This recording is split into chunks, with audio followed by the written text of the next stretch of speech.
कहते हैं संकट में ही असली दोस्त और असली रिश्ते की पहचान होती है। जहां एक तरफ रूस ने भारत के लिए बड़ा ऐलान करा तो वहीं इजराइल ने अभी इन हालातों में जब वो खुद बड़ी मुसीबत में है भारत के लिए वो कर दिया है जो भारत की सरकार ने अब तक नहीं किया है। इसके अलावे आखिर ऐसा क्या हुआ कि अमेरिका ने अपने सैनिकों को इजराइल से वापस बुला लिया। जानेंगे इन खबरों को विस्तार से। जिस तरह से दूसरी लहर भारत के लिए सबसे बड़ी समस्या खड़ी कर रही है और वैक्सीन की आपूर्ति एक बड़ी बाधा बन रही है। कई सेंटरों में भारतीय वैक्सीन के डोज नहीं मिल पा रहे हैं, जिसकी वजह से जो नया मुहिम चलाया गया है वो बाधित हो रहा है। वैसे तो सरकार ये कह रही है कि जल्द ही इन टीकों की आपूर्ति की जाएगी, फिर भी ऐसा माना जा रहा है कि कम से कम पूरी तरीके से आपूर्ति होने में अगस्त का महीना तो लग ही जाएगा। पर इन सब के बीच में अगर तेजी से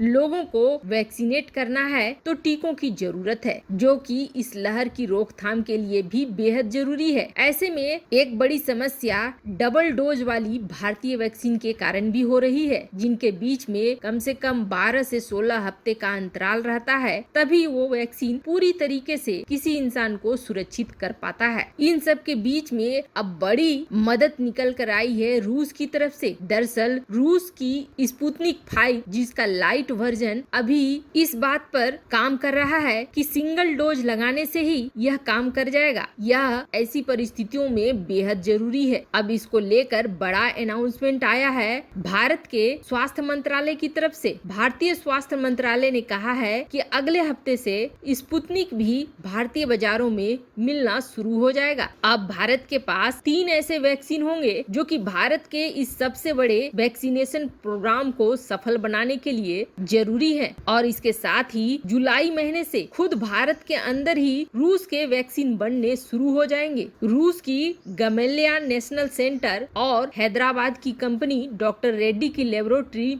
मिलकर रूसी वैक्सीनों को भारत में बना रहे हैं। रूस की तरफ से लगातार वैक्सीन भेजे जा रहे हैं, जिसमें से पहला बैच भारत पहुंच चुका है, जहां रूस की तरफ से ये मदद भारत को मिल रही है, जबकि अमेरिका ने तो अभी तक अपने वैक्सीन को भेजा ही नहीं है। उसके बयान और नखड़े ये दिखलाते हैं कि वो भेजने वाला भी नहीं है। पर इन सब के बीच में भारत के लिए इजराइल ने बहुत बड़ा ऐलान किया है। देखो, अब तक भारत और इजराइल का रिश्ता, ये बात तो बिल्कुल सही है कि प्रधानमंत्री मोदी के आने के बाद बिल्कुल खुलकर निकलकर सामने आया है। नहीं तो ऐसा वक्त था जब 1948 में इजराइल बना तो भारत की तरफ से इसे मान्यता देने में भी हिचकिचाहट पैदा होती थी। खुलकर भारत के सरकार कभी भी इजराइल के लिए नहीं बोला करते थे। हालांकि इजराइल और भारत का रिश्ता उस समय भी था, लेकिन उस समय छिपित था। पर 2014 के बाद बिल्कुल इजराइल और भारत के रिश्ते खुलकर दुनिया के सामने आ गए। चाहे वो कश्मीर का मुद्दा हो या फिर कारगिल लड़ाई का मुद्दा हो या फिर हाल फिलहाल में चीन के साथ भारत का तनाव है, इन मुद्दों पर इजराइल बिल्कुल खुलकर सामने आया और खुलकर उसने भारत की मदद करी है। भले भारत उस तरीके से खुलकर फिलिस्तीन मुद्दे पर इजराइल के लिए नहीं बोल पाता है, अभी भी फिलिस्तीनी लोगों को भारत की तरफ से काफी अनुदान मिलता है, काफी पैसे दिए जाते हैं छात्रवृत्ति के तौर पर, स्कॉलरशिप के तौर पर और कई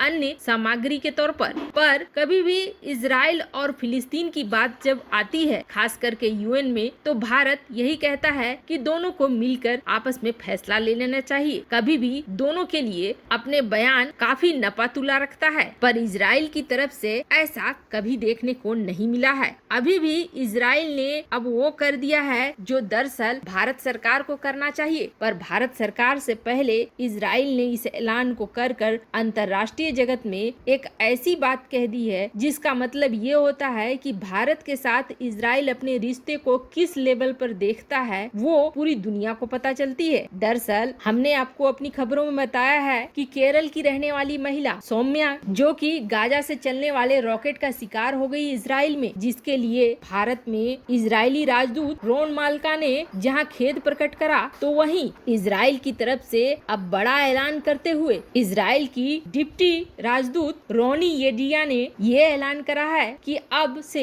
जो केरल की महिला इजराइल में गाजा की शिकार हो गई, उनके परिवार की देखभाल अब इजराइल करेगा और उसके सारे खर्चों का वहन भी इजराइल करेगा। साथ ही साथ इजराइल उनके पार्थिव शरीर को भारत भेजने की तैयारी भी कर रहा है। वैसे इस वक्त सारे एयरपोर्ट बंद हैं, जिसकी वजह से पार्थिव शरीर भारत नहीं आ पा रहा है। लेकिन इजराइल ने ये ऐलान करके ये दिखला दिया कि इजराइल भारत के साथ किस तरह के रिश्ते चाह रहा है। वैसे तो इस तरह का ऐलान भारत की सरकार की तरफ से आना चाहिए था, पर इजराइल की तरफ से आकर इजराइल ने अपने भारत के साथ रिश्तों को और भी ज्यादा मजबूत किया है। हालांकि इजराइल सरकार ने इस वक्त ये साफ नहीं करा है कि वह उनके परिवार की देखरेख कैसे करेगा, लेकिन इतना जरूर हो गया है कि चाहे वो वार्षिक धनराशि सहायता से हो या फिर नौकरी देकर उनके पति को हो, किसी भी तरीके से इजराइल उनके परिवार की जिम्मेदारी उठाने को तैयार है। वैसे रोनी एडिडा ने ऐलान करते वक्त ये जरूर कहा कि एक माँ और पत्नी की कमी ये धनराशि पूरा तो नहीं कर सकती है, लेकिन हम कोशिश करेंगे कि उस परिवार का दुख बांट सके और हम अपने परिवार की तरह ही उन्हें समझते हैं। ये इजराइल की एक बहुत ही अच्छी और महान छवि है जो दुनिया भर में प्रचारित हो रही है। तो वहीं दूसरी तरफ अमेरिका ने भी अब इजराइल और फिलिस्तीन के बीच हो रहे इस झगड़े से बड़ा कदम उठाया है। दरअसल कोशिश तो ये हो रही है कि इजराइल और फिलिस्तीन के बीच शांति स्थापित हो जाए, लेकिन हमास और इजराइल के बीच रॉकेट और हवाई हमले बढ़ ही रहे हैं। यहाँ तक कि गाजा इजराइल के कुछ शहरों में यहूदी और अरबी मूल के लोगों के बीच दंगे भी शुरू हो गए हैं। रॉकेट हमलों में जहाँ गाजा में ज्यादा से ज्यादा लोग हताहत हो रहे हैं, तो वहीं इजराइल में भी निशाने लग रहे हैं। इजराइल में भी नागरिक स्थल हमास के रॉकेटों का शिकार हो रहे हैं। अमेरिका की तरफ से